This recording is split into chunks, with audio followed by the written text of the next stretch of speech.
ඈතින් එද්දිම ඇහෙන අර ගොරවන සද්දෙට මුළු පාරම ඉඩ දෙන ලංකාවේ පාරවල් තමන්ගේ අනසකට යටත් කරගත්ත සදාකාලික රජා කවුද කියලා ඔයා දන්නවද?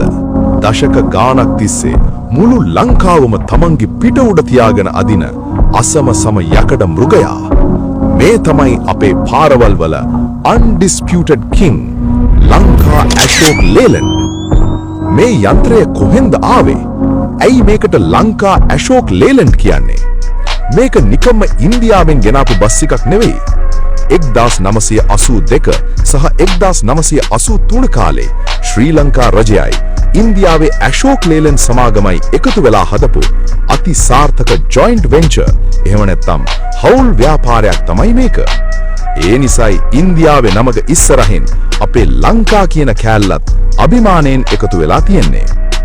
ඉන්දියාවේ මේකේ චැසිය ගෙනාවට අදටත් මේ වගේ බොඩි ගහන්නේ සහ එකලස් කරන්නේ අපේම රටේ පනාගොඩ තියෙන දැවැන්ත කර්මාන්ත ශාලාවේ. මේකේ පෙනුම දැක්කම ඇඟට එන ගැම්ම වෙන කිසිම බස් එකකින් එන්නේ නැහැ. අර ඉස්සරහ තියෙන දැවැන්ත මුහුණ, දිග හැඩය සහ CTB බස්වල තියෙන අර රතු පාට බොඩි එක දැක්කම පාරේ යන අනිත් වාහන ඉබේම අයින් වෙනවා. ඒ විතරක් නෙවෙයි, මේකේ තියෙන එයා බ්‍රේක් ගහද්දි එන අර පූස් ගාන සද්දෙයි, කන්දක් අදිද්දි එන ඩබල් ක්ලච් සද්දෙයි ලංකාවේ කොල්ලන්ගේ ඇඟේ ලේ රත් කරනවා.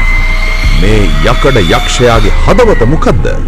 මේකේ ප්‍රධානම සහ භයානකම මොඩල් එක තමයි වයිකින්.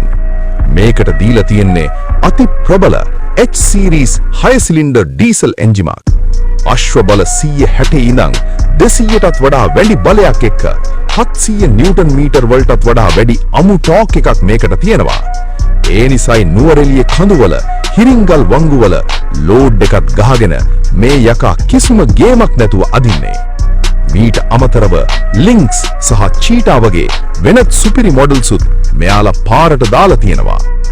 අලුතින් ලෝකෙ කොච්චර සුපිරි බස් ආවත් ලංකාවේ මහ පොළොවට ඔරොත්තු දෙන පාරේ අනසක පතුරවපු මේ වගේ අසම සම යකඩ මෘගයෙක් ආයේ කවදාවත් බිහි වෙන්නේ නැහැ. ඉතින්